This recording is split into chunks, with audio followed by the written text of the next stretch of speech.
ज्ञानवापी परिसर को लेकर शुरू हुए विवाद के बाद इसका सर्वे कराया गया। सर्वे का कार्य पूरा भी किया जा चुका है। अब एएसआई की टीम अपना सर्वे कोर्ट के सामने रखेगी।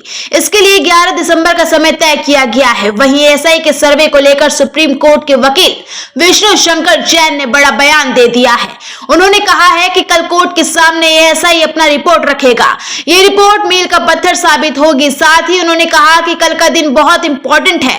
एएसआई की रिपोर्ट हमारी रिपोर्ट से भी 10 गुना आगे होगी। वहीं वक्फ बोर्ड को लेकर उन्होंने कहा कि वक्फ के पास इतनी जमीन है कि एक पाकिस्तान और बांग्लादेश निकल जाएगा। उन्होंने कहा कि वक्फ खिलाफ आवाज नहीं उठाई तो एक दिन ऐसा आएगा कि देश के हर कोने को वक्फ घोषित कर देंगे। वकील शंकर जैन ने कहा कि यह मामला लोगों की आस्था से जुड़ा केस है, पूरे सनातन समाज का केस है।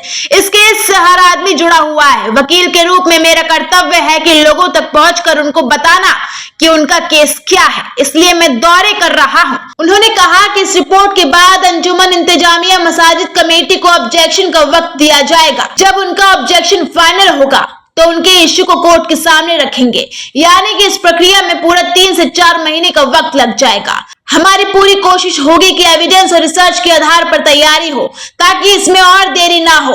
हमारी जो प्रमुख जगह है वो सनातन पक्ष को मिले। एएसआई ने 92 दिन का सर्वे किया है जिसकी रिपोर्ट कल आनी है। हमें पूरी उम्मीद है कि कल केंद्र सरकार की टीम और एएसआई की टीम अपनी रिपोर्ट कोर्ट में दाखिल करेगी। ये बहुत ही ऐतिहासिक क्षण होने वाला है। मुझ पर गैग ऑर्डर लगाया गया है जिससे मैं बता नहीं सकता कि सर्वे में क्या मिला है।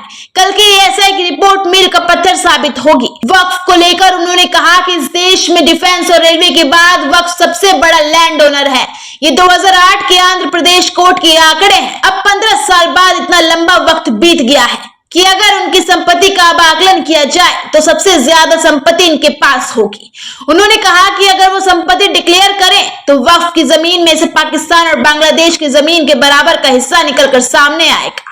अगर इस वक्फ के खिलाफ आवाज नहीं उठाई तो एक दिन ऐसा आएगा कि देश के हर कोने को वक्फ घोषित कर देंगे। उन्होंने कहा कि सांसद हरनाथ यादव के संसद में दिए गए भाषण का मैं समर्थन करता हूं।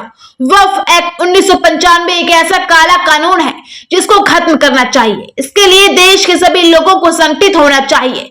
सभी सांसदों को इसका समर्थन करना चाहिए और इस पर चर्चा होनी चाहिए। वक्फ में जो 72 प्रोविजन दिए गए हैं, मैं चाहता हूं कि इस पर संसद में चर्चा हो। जो लोग सेकुलर हैं वो बताए कि ये वक्फ का कानून कैसे लागू हो सकता है। जो कांग्रेस की सरकार ने महापाप किया है उसको खत्म करें।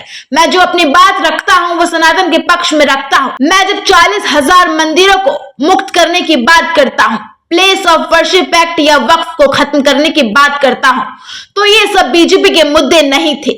मैं कोई बीजेपी या प्रो बीजेपी नहीं हूं। इस राष्ट्र के लिए जो जरूरी है, सनातन के लिए जो जरूरी है, वो आवाज उठाता हूं।